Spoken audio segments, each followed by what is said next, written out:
আসসালামু আলাইকুম। First of all Eid মুবারক সবাইকে। আশা করি সবার ঈদের দিন ভালো গিয়েছে। তো আজকে দু একটা বিষয় নিয়ে একটু এলোমেলো কথা বলবো, কোনো ফর্মাল কোনো ভিডিও নয়। প্রথমত যেটা বললাম, ঈদটা আশা করি ভালো গিয়েছে। দ্বিতীয় নাম্বার হচ্ছে খাদ্যের পরীক্ষা হয়তো ভেরি সুন আমরা জানবো, যদিও একটা ডেট তো আমরা জানি, অন্যগুলো ইনশাল্লাহ ধীরে ধীরে আসবে। আর 3 নম্বরের বিষয় হচ্ছে যেটা নিয়ে কথা বলবো, সেটা হচ্ছে সবাইকে কখনই আপনি সন্তুষ্ট করতে যাবেন না, চাইলেও পারবেন না। সন্তুষ্ট বলতে চাচ্ছি এই অর্থে, আপনার জীবন থেকে অন্যকে সময় দেবেন, অন্যরা আপনার সময় নিয়ে যাবে।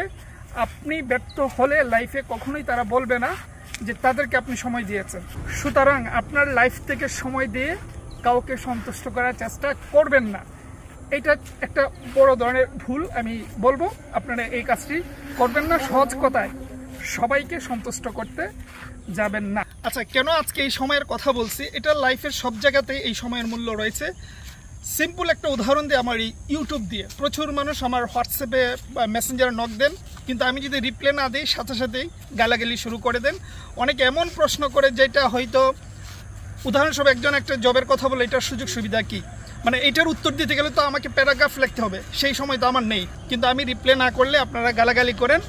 সুতরাং আমি বুঝছি যে সবাইকে সন্তুষ্ট করা সম্ভব নয়, কোনো সেক্টরে সম্ভব নয়। সেটা ওই যে বললাম, আমাদের এই সোশ্যাল মিডিয়ায় বলেন আর হচ্ছে পার্সোনাল লাইফে বলেন। সুতরাং কাউকে সন্তুষ্ট করার চেষ্টা করবেন না। আবারও বলছি, ঈদ মোবারক, ভালো থাকবেন, সুস্থ থাকবেন। আগামী 2 দিনের ভেতর ইনশাল্লাহ আপনাদের সাথে ফর্মাল কথাবার্তা হবে। সেই পর্যন্ত ভালো থাকবেন, সুস্থ থাকবেন।